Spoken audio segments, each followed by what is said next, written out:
Alright, today's video is about Flannery O'Connor. With a name like Flannery, you can't go wrong, right? One of my favorite Southern authors. She's pretty awesome.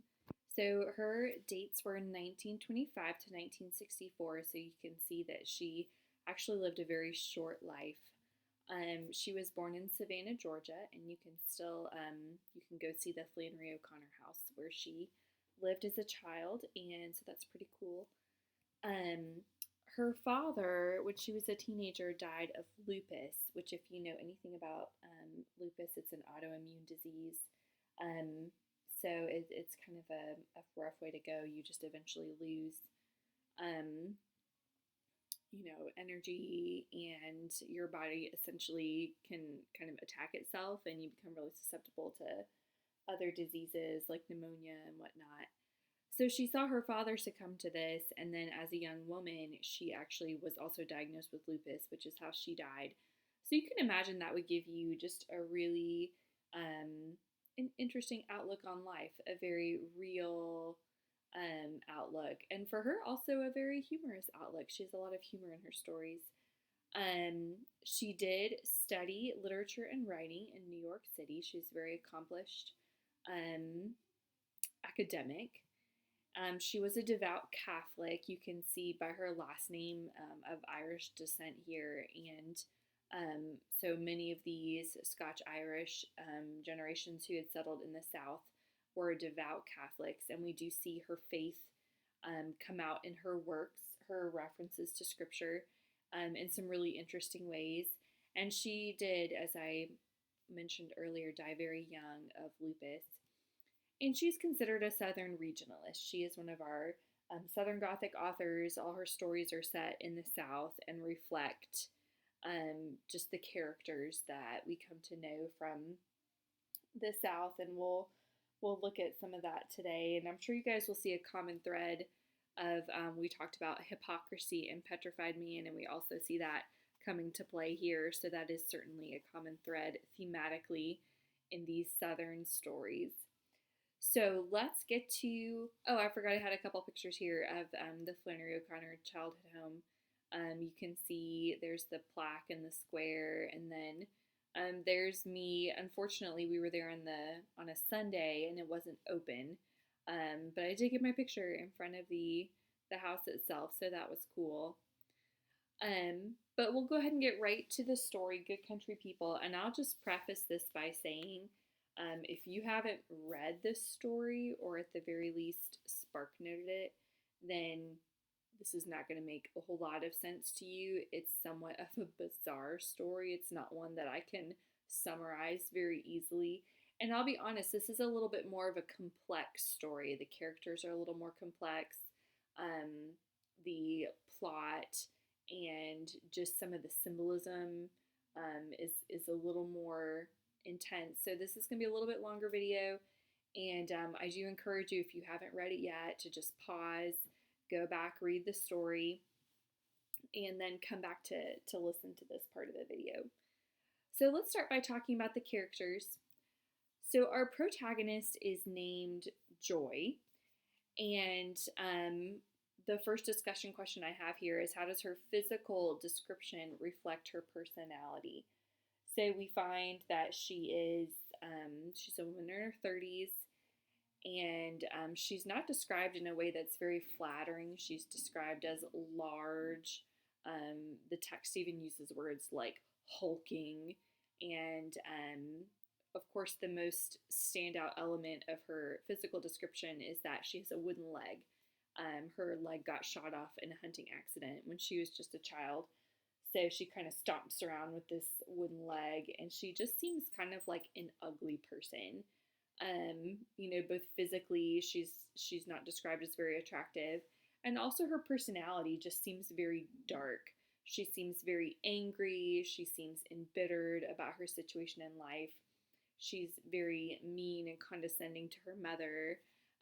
So her physical description definitely goes along with her personality, and I'll read you a little quote here. So this is on page 436 in your book. So about halfway down the page, it's talking about how Mrs. Hopewell, this is Joy's mom, has all these cliches that she says, nothing is perfect, that is life. Um, she would make these statements usually at the table in a tone of gentle insistence, as if no one held them but herself. And the large, hulking Joy, whose constant outrage had obliterated every expression from her face, would stare just a little to the side of her eyes icy blue, with the look of someone who has achieved blindness by an act of will and means to keep it. So you can imagine, first of all, you don't want to be a 30-year-old living at home with your mother. That's just not a great situation. So here she is, and her mom is just sitting at the table saying all these just cliches. She's just kind of babbling, and Joy just sits there with constant outrage and icy blue eyes, and she would just like stare ahead of her and not even make eye contact with her mom. So it's not a great situation here. And then we find out that Joy actually, when she became an adult, decided to change her name to Holga, which, and of course the name Joy is ironic because she's an angry, not a joyful person. So she decides to change it to Holga, and we get the idea that she wanted to change it really just to spite her mother. Look at page 437 across the page here at the very bottom, just about 3 lines up from the bottom. She, Joy, had arrived at it, the name, first purely on the basis of its ugly sound, and then the full genius of its fitness had struck her. She had a vision of the name working like the ugly, sweating Vulcan who stayed in the furnace, and to whom, presumably, the goddess had to come when called. She saw it as the name of her highest creative act. One of her major triumphs was that her mother had not been able to turn her dust into joy, but the greater one was that she had been able to turn it herself into Holga. So she changed her name to Holga, and she chose like the ugliest possible name, and there's even a reference to, Greek mythology and all this. So again, it's a pretty rough situation. We get the feeling that Joy does not really care for her mother, and she just wants to really go against her. So, and that's a huge, and you can see here the pointing to the theme of identity. Like your name has a lot to do with your identity, and the fact that she changed her name is showing that she's trying to create her own identity separate from her family, separate from her mom. Excuse me. And so then finally, let's talk about her education. So Joy is incredibly highly educated. She has a PhD in philosophy. Which is, philosophy is all about thinking and worldviews and, the great questions of life. Where did we come from? Why are we here? Where do we go after death? Things like that.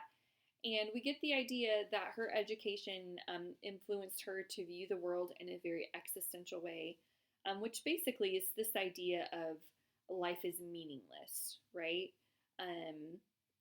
It's very clear that she doesn't believe in God, that she's an atheist. And there are all these quotes that are kind of nihilistic in the sense that she's like, oh, life is meaningless, we're just here, we exist, and then we die. Which is a pretty dark worldview. Which makes sense that she's a very angry, unhappy person. If this is indeed the way she views the world, as, being meaningless and there being no God or anything like that. So that's Joy, who's our protagonist, who is not particularly sympathetic, especially at the beginning. You may have some sympathy for her at the end because she finds herself in a really tough situation. But we'll get to that. All right, a couple other characters we need to discuss. Mrs. Hopewell is Joy's mother, and she does not treat her daughter very well. So turn back to page 437, the middle of the page. It says, Mrs. Hopewell excused this attitude, so Joy's bad attitude, because of the leg, which had been shot off in a hunting accident when Joy was 10. It was hard for Mrs. Hopewell to realize that her child was 32 now, and that for more than 20 years she had had only one leg. She thought of her still as a child because it tore her heart to think instead of the poor, stout girl in her 30s who had never danced a step or had any normal good times. So you can see she kind of treats her 30-something-year-old daughter as a child, even though she's highly educated. She still sees her as being very needy, as being very dependent because of her physical disability. So you can see that that would not go over very well with Joy. And I already mentioned this, but Mrs. Hopewell, seems to speak in cliches, and her name is also significant. Hopewell. She tends to see the best in people, whereas her daughter is the opposite. What's interesting about Joy and Mrs. Hopewell, though, is they are like two sides of the same coin. Yes, Joy is very educated academically, but she and Mrs. Hopewell are both equally gullible when, the con man comes along. And so in a lot of ways they are the same, which of course that would infuriate Joy to know. And there's a lot of truth in this. Mothers and daughters, they drive each other crazy because of their similarities many times. So we see that kind of universal truth coming through there. Mrs. Freeman, what is her position? She is essentially like the hired help. She lives on the farm and she and her family help work the farm. So, she's essentially like a servant of sorts to Mrs. Hopewell. We don't know if there is a Mr. Hopewell or what happened to him. He's not really mentioned. So Mrs. Freeman is just kind of around to like help with chores and stuff. And what's interesting about her is that she seems to be very fascinated by like dark, gruesome things. So let me look at page 438. I'll read you this quote. Let's see, about 10 lines down. Something about Joy, seemed to fascinate Mrs. Freeman, and then one day Holga realized it was the artificial leg. Mrs. Freeman had a special fondness for the details of secret infections, hidden deformities, assaults upon children. Of diseases, she preferred the lingering or incurable. Holga had heard Mrs. Hopewell give her the details of the hunting accident, how the leg had been literally blasted off, how she had never lost consciousness. Mrs. Freeman could listen to it any time as if it had happened an hour ago. So this kind of bizarre that Mrs. Freeman, she's very interested in these dark things. It's kind of similar to in Petrified Man, how the women would go to the freak show because they wanted to gawk at all the weirdos. And so Mrs. Freeman is the same way. She sees Holga as kind of her private freak show.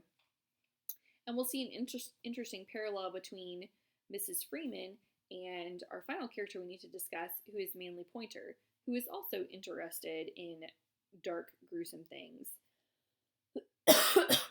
So there are actually some really fascinating parallels between Joy and her mother as being very similar, and then Mrs. Freeman and Manly Pointer as being very similar. So that, you could really go into in-depth analysis with how these characters kind of mirror each other.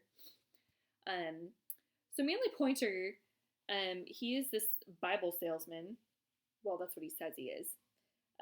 Who shows up one day, which is significant because he's a con man. He is a pervert. His end goal is to steal Joy's wooden leg.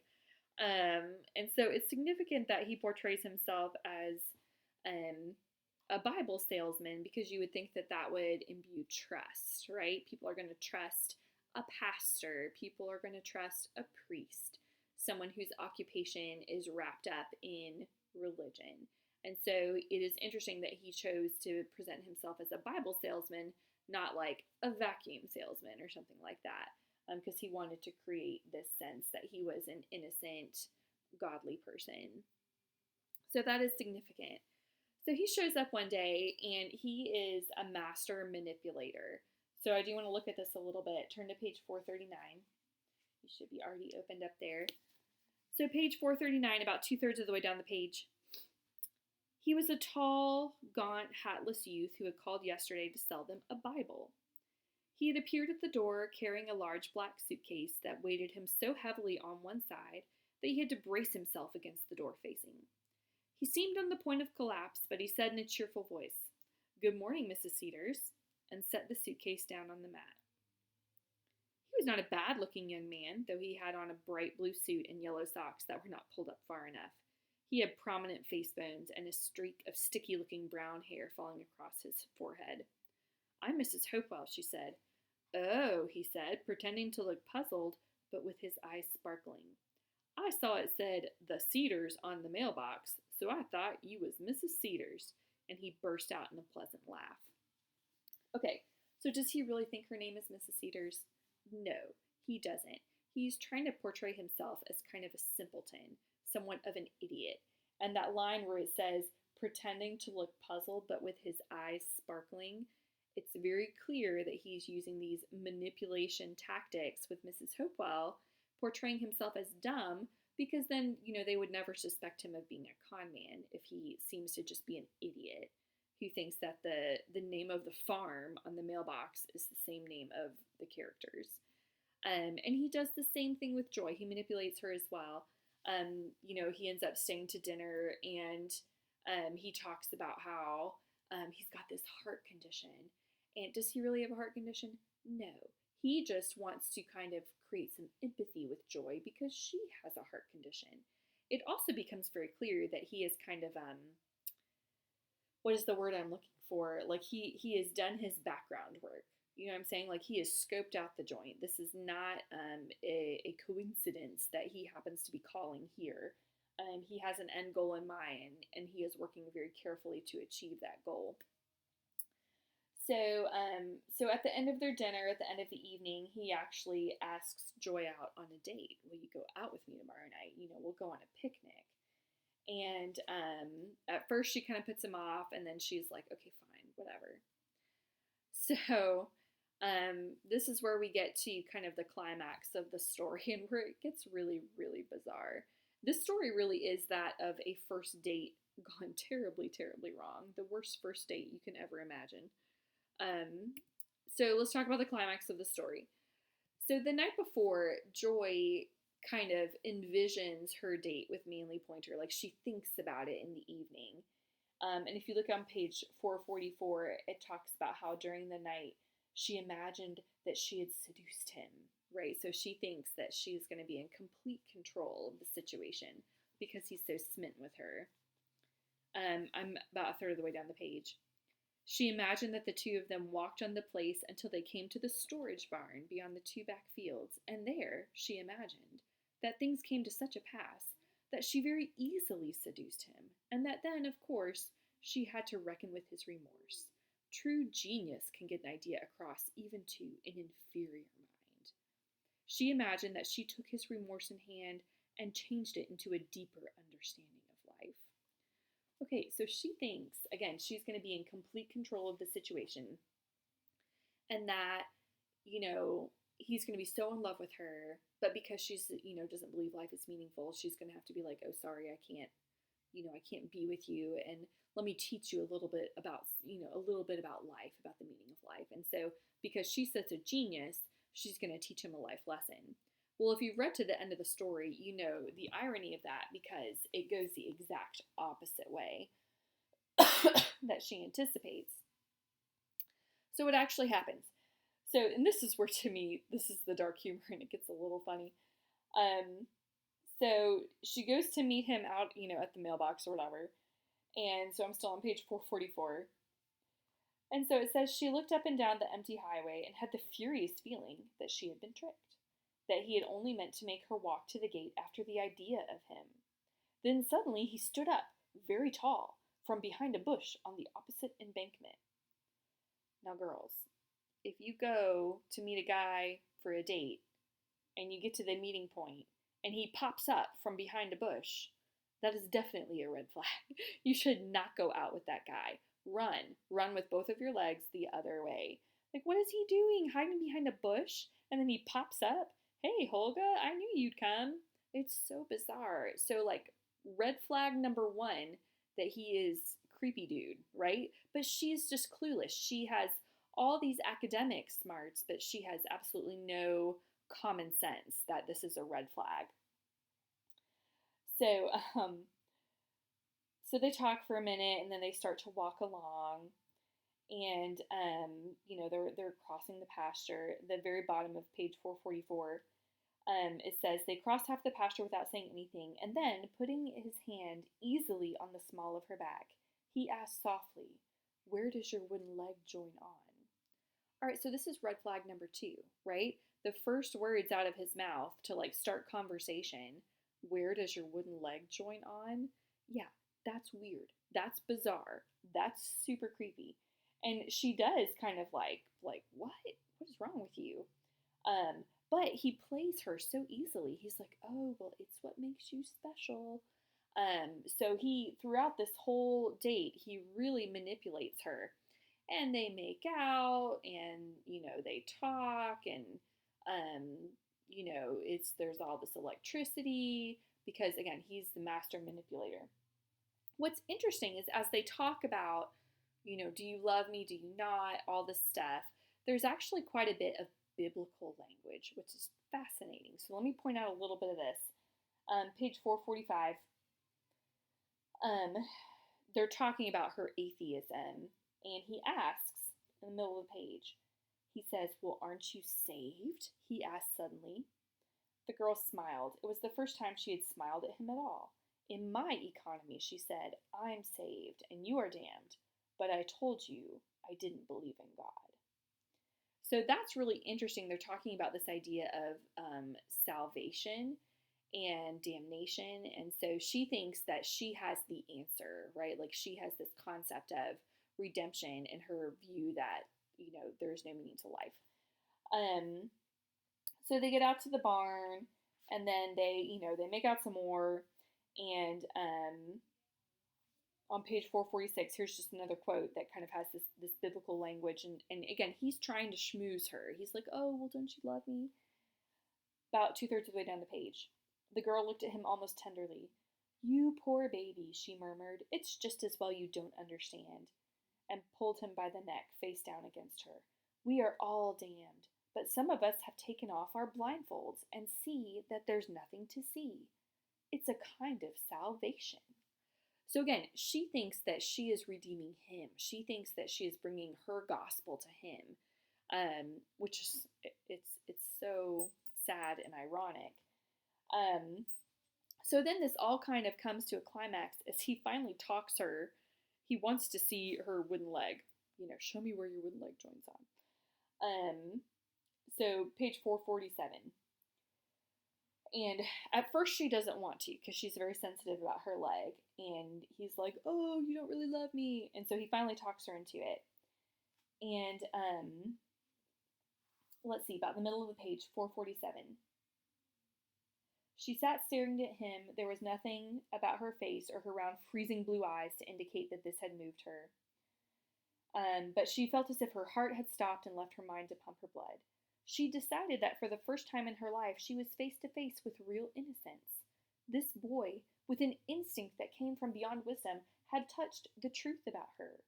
When after a minute she said in a hoarse, high voice, "All right," it was like surrendering to him completely. It was like losing her own life and finding it again, miraculously, in his.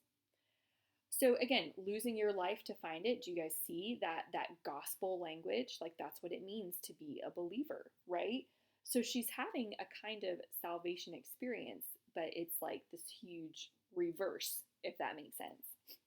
So at this point, again, I shouldn't laugh because it's kind of sad. So he's talked her into it. So he takes her wooden leg off, and then he opens his suitcase, right? And in the suitcase, he's got a Bible, and it turns out that it's a hollow Bible, right? And he opens the Bible, and inside the Bible are condoms, a flask of alcohol, and dirty playing cards. Now, if that's not a symbol, I don't know what it is. We'll talk about that later. And she's just shocked that he has these offensive things. And she's like, "Aren't you good country people?" And she says, "Give me back my leg." So she's starting to, like, her blindfolds are starting to come off a little bit. She's like, "Give me back my leg." And then he's like, "No, I'm keeping it." And here we find out that Manly Pointer is, like I said, he is some kind of weird, perverted con man who travels about the country stealing people's artificial limbs. And so the truth about him finally comes out. And of course, she is very upset. She's like, what a hypocrite. You say you're a Christian. You're really evil. And here's where it gets interesting. Page 448, very bottom of the page. So here at the end, he says, I've gotten a lot of interesting things, he said. One time I got a woman's glass eye this way. And you needn't think you'll catch me because Pointer ain't really my name. I use a different name at every house I call at and don't stay nowhere long. And I'll tell you another thing, Holga, he said, using the name as if he didn't think much of it. You ain't so smart. I been believing in nothing ever since I was born. And with that, he sticks the leg into his suitcase and runs away, leaving poor Holga in the barn without her wooden leg, stuck for however long she's stuck there. We don't really know. The story doesn't tell us. Now, here's what's interesting.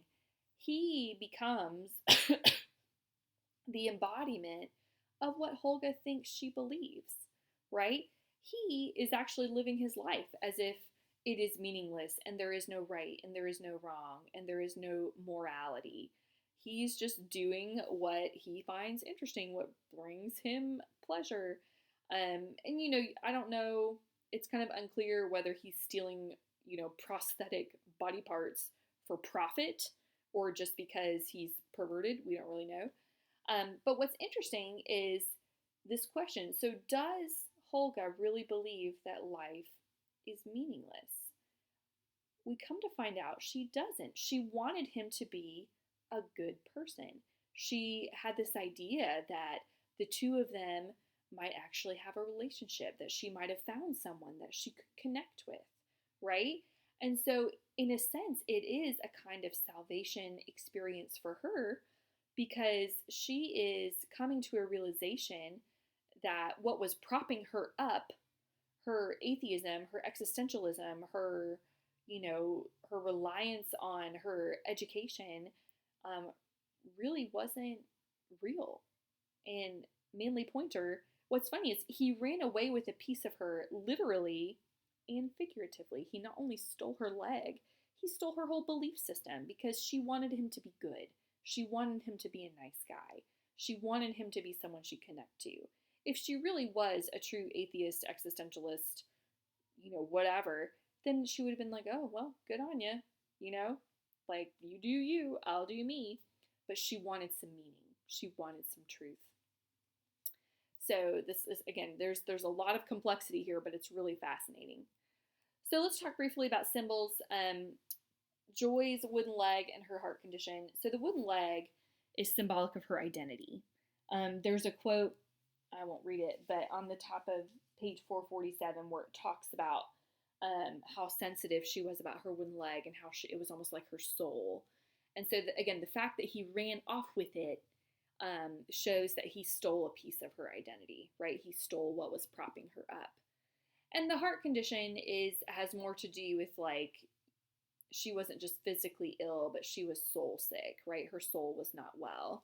And that's what made her angry and bitter and all that. The Bible, the Hollow Bible, this is definitely a symbol of Manly Pointer himself, right?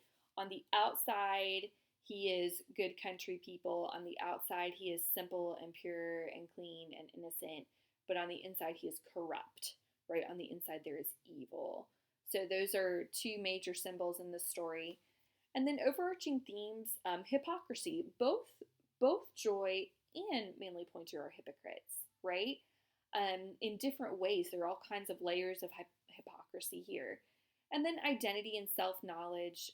Joy is searching for an identity, and she's created one for herself, but she doesn't have true self-awareness, right? And one more detail I'll point out, coming back to Mrs. Hopewell and Mrs. Freeman, that's just interesting how the story ends.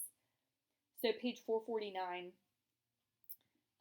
Mrs. Freeman and Mrs. Hopewell, they're out, it says they're digging up onions, right? And they see Manly Pointer as he's like walking away, right? And top of page 449. Why, that looks like that nice, dull young man that tried to sell me a Bible yesterday, Mrs. Hopewell said. So she's like, oh, there goes that simple country boy. And then she says, he was so simple, but I guess the world would be better off if we were all that simple. So she's just as gullible as Joy. They are both taken in by his front. And then look at these last couple lines. Mrs. Freeman's gaze drove forward and just touched him before he disappeared under the hill. Then she returned her attention to the evil-smelling onion shoot she was lifting from the ground. Some can't be that simple, she said. I know I never could. So she has a suspicion that he's not really the idiot that he portrayed himself to be. And so again, Mrs. Freeman and Manly Pointer, there's a lot of parallels there. They have more insight, they have more self-awareness, they're better able to understand people. Whereas Mrs. Hopewell and Joy, despite their differences and their conflict, are very similar in that they were both manipulated very easily by Manly Pointer. So again, quite a bizarre story, and I'm sure you see here just the Southern Gothic, a very disturbed and dark antagonist here.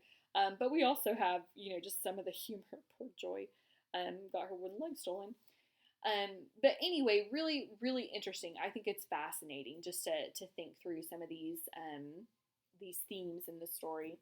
So I hope you enjoyed it, and I hope the explanation was helpful for you. And we will catch you next time.